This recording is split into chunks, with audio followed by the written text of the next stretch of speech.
Hello everyone, this is Amit Chaturvedi and I welcome all of you in versatile brains. दोस्तों, आज हम discuss करने वाले हैं हमारा लास्ट टेंस जो है पास्ट इंडेफिनिट टेंस। हमने 10 वीडियोस डिस्कस किए हैं और इन 10 वीडियोस में हमने पूरे टेंसेस का एक्सप्लेनेशन एकदम करेक्ट एग्जाम्पल्स के साथ और सारे स्ट्रक्चर्स के साथ समझा है। अगर आपने वो 10 वीडियोस नहीं देखे तो वो वीडियोस आप चैनल की प्लेलिस्ट में जाकर देख सकते हैं और उन वीडियोस को देखने के बाद अगर आप ये वीडियो देखेंगे तो आपको ये बेहतर तरीके से समझ में आएगा। तो दोस्तों, ये जो वीडियो सीरीज़ हम चला रहे हैं ये आपको कंपटीशन एग्जाम में मदद करेगी, साथ ही साथ आपकी स्पीकिंग इंग्लिश को और ज़्यादा कलरफुल और अट्रैक्टिव बना देगी। तो दोस्तों, अगर आप चैनल पर नए हैं तो प्लीज़ इसको सब्सक्राइब कर लें। आगे भी इस तरह के ग्रामर से रिलेटेड सारे वीडियोज़ हम डिस्कस करेंगे। तो चलिए शुरू करते हैं आज का वीडियो। तो दोस्तों, ये रहा आज का हमारा लास्ट टेंस जिसका नाम है पास्ट इंडेफिनिट टेंस। इस टेंस को कंप्लीट करने के बाद जो अगला वीडियो होगा उस अगले वीडियो में हम बहुत सारे एग्जाम्पल्स सारे टेंसेस के मिक्स करके सेंटेंस बनाएंगे ताकि आपको इन टेंस के ऊपर और अच्छे से कमांड बन जाए। तो चलिए आज पढ़ते हैं पास्ट इंडेफिनिट टेंस। दोस्तों, पास्ट इंडेफिनिट टेंस की ये सिंपल सी पहचान होती है, अगर सेंटेंस के लास्ट में ता था, ती थी या ते थे या ऐसी कोई पहचान आती है तो आप समझ जाइए कि वो पास्ट इंडेफिनिट का सेंटेंस है। दूसरी चीज़, लोग जो दूसरी ये पहचान है इसको इग्नोर कर देते हैं, लेकिन आपको याद रखनी है कि अगर कोई सेंटेंस बड़े आ की मात्रा पे भी ख़त्म होता है या बड़ी ई की मात्रा पे ख़त्म होता है या छोटी ई की मात्रा पे ख़त्म होता है या फिर ए की मात्रा पे ख़त्म होता है, तो बड़ा आ, छोटी ई या बड़ी ई और ए की मात्रा पे अगर कोई सेंटेंस ख़त्म हो जाए, उसके बाद है, था या होगा ना आए, सिर्फ मात्रा पे ख़त्म हो जाए, तो भी आप समझिए कि वो पास्ट इंडेफिनिट का सेंटेंस है।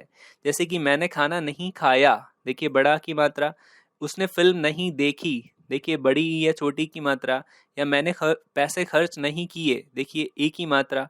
तो दोस्तों, अगर ये मात्राओं वाले ये सारे सेंटेंस जो मैंने आपको अभी बोले ये सारे पास्ट इंडेफिनिट के सेंटेंस होते हैं। और साथ में ये तो आपको समझ में आ ही जाएगा कि वह स्कूल नहीं जाता था या मैं क्रिकेट खेलती थी या फिर वे टीवी देखते थे। इस तरह के सेंटेंस तो पास्ट इंडेफिनिट के होते ही होते हैं।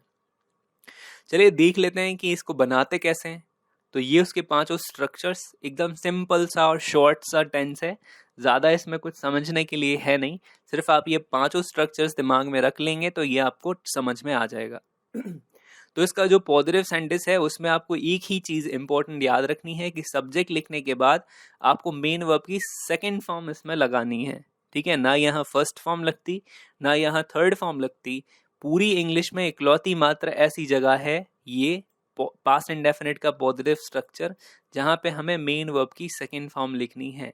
मेन वर्ब की सेकेंड फॉर्म इस स्ट्रक्चर के अलावा और कहीं भी नहीं लगती है इंग्लिश लैंग्वेज में। तो पास्ट इंडेफिनिट के पॉजिटिव सेंटेंस में हमें याद रखना है कि सब्जेक्ट के बाद मेन वर्ब की सेकेंड फॉर्म, और यहाँ से ये पूरा सेम और फुल स्टॉप। चलिए नेगेटिव सेंटेंस में आप क्या करोगे, सब्जेक्ट लिखोगे और उसके बाद ये आपको याद ही करना है कि आपको यहाँ डिड नॉट लगाना है। ठीक है, सब्जेक्ट के बाद नेगेटिव सेंटेंस में डिड नॉट आएगा और फिर हम मेन वर्ब की फर्स्ट फॉर्म लिखेंगे। यानी नेगेटिव सेंटेंस में आपको सेकंड फॉर्म नहीं लगानी है, ना ही यस नो में लगानी है, ना ही डब्ल्यूएच फर्स्ट में लगानी है और ना ही डब्ल्यूएच सेकंड में लगानी है। सब में फर्स्ट फॉर्म आएगी। सिर्फ इकलौता पॉजिटिव सेंटेंस ऐसा है जहां हमें सेकंड फॉर्म लगाना है। तो नेगेटिव सेंटेंस में subject, did not, main verb की फर्स्ट फॉर्म, और यहाँ से ये सब कुछ सेम। ऐसा ही यस नो सेंटेंस में करना है, डिड लिखना है शुरू में, उसके बाद सब्जेक्ट लगाना है, फिर मेन वर्ब की फर्स्ट फॉर्म, यहाँ से सब कुछ सेम, क्वेश्चन मार्क। ऐसा ही डब्ल्यूएच सेकंड सेंटेंस में प्रॉपर जो प्रश्नवाचक शब्द हैं वो शुरू में, कौन, कब, कहाँ, कैसे, क्यों, कब से, फिर डिड, उसके बाद सब्जेक्ट, फिर मेन वर्ब की फर्स्ट फॉर्म, यहाँ से सब कुछ सेम। ऐसा ही डब्ल्यूएच सेकंड में डब्ल्यूएच सेकंड प्लस नाउन, उसके बाद डिड, सब्जेक्ट, मेन वर्ब की फर्स्ट फॉर्म और पीछे सब कुछ सेम, और फिर क्वेश्चन मार्क। चलिए इसके एग्जाम्पल समझ लेते हैं तो आपको ये और क्लियर हो जाएगा। जैसे लिखा हो, तुमने कल किसकी साइकिल चुराई, तो ये आप लिखोगे, देखिए ये मात्रा पे खत्म हुआ। मैंने आपको बोला बड़ा आ, बड़ी ई या ए की मात्रा पे कोई सेंटेंस खत्म होता है तो वो भी पास्ट इंडेफिनिट है। तो इसमें लास्ट में है, था या होगा कुछ नहीं आ रहा, सिर्फ मात्रा पे ये खत्म हो गया। और दूसरी चीज, तो इसको देख के आप समझ जाओगे ये पास्ट इंडेफिनिट है। दूसरी चीज, इसमें डब्ल्यू सेकंड वर्ड किसकी लिखा हुआ है और ये नाउन है। तो आपने लिखा किसकी को हुज, साइकिल नाउन, डिड लगाना कंपलसरी है, आपको लगाना ही है, फिर यू लिखना है और मेन वर्ब की फर्स्ट फॉर्म ये चुराई, या चुराना तो स्टील, स्टील यानी चुराना होता है। और कल चूंकि ये पुरानी बात है, बीते हुए कल की बात है, तो हम यहाँ यस्टरडे लिखेंगे, टुमारो नहीं लिखेंगे। तो तुमने कल किसकी साइकिल चुराई, तो whose cycle did you steal yesterday, ना कि टुमारो और क्वेश्चन मार्क। चलिए दूसरा एग्जाम्पल देखते हैं, मैंने रात को खाना नहीं खाया। देखिए ये भी बड़ा की मात्रा पे सेंटेंस खत्म हुआ, तब आप समझ जाएंगे कि ये पास्ट इंडेफिनिट है। दूसरी चीज इसमें नहीं लिखा हुआ है, तो नहीं देख के आप समझ जाना है कि ये नेगेटिव है, तो हमें डिड नॉट लगाना है। तो हमने लिखा सब्जेक्ट आई, फिर उसके बाद did not. Eat main verb की फर्स्ट फॉर्म है, क्योंकि इसमें फर्स्ट फॉर्म ही लगती है। फूड यानी होता है भोजन या फिर खाना, और रात को यानी एट नाइट। तो मैंने रात को खाना नहीं खाया, तो I did not eat food at night. चलिए नेक्स्ट एग्जाम्पल देख लेते हैं, मैंने उन्हें कौन सा क्वेश्चन क्लास में समझाया। देखिए ये भी बड़ा की मात्रा पे खत्म हुआ सेंटेंस, तो आप फिर इसको देख के समझ जाना कि ये पास्ट इंडेफिनिट का सेंटेंस है। दूसरी चीज इसमें कौन सा आ रहा है, ये WH सेकेंड है और ये नाउन है, तो हमने कौन सा क्वेश्चन शुरू में लिख दिया, विच क्वेश्चन। फिर उसके बाद डिड लगाया, मैंने को इंग्लिश में आई लिखेंगे। फिर ये समझाना जो शब्द आया इसको एक्सप्लेन कहते हैं, तो एक्सप्लेन लिख दिया।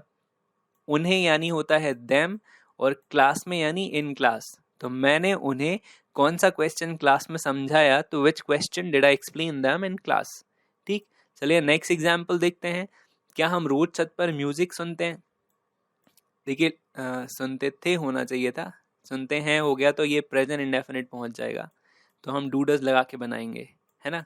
तो क्या हम रोज छत पर म्यूजिक सुनते थे, तो हमने शुरू में लिखा डिड, क्योंकि यहाँ पर क्या लिखा हुआ है, यस नो सेंटेंस में डिड सबसे शुरू में लगेगा, तो डिड, फिर वी, फिर listen music on roof daily. Did we listen music on roof daily, ये बन गया।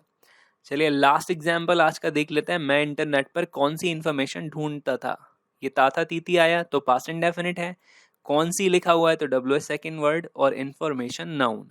तो हमने सबसे शुरू में लिखा कौन सी यानी विच, फिर उसके बाद इंफॉर्मेशन, उसके बाद हम लगाएंगे डिड, ये विच WH second, information noun, did compulsory है ही।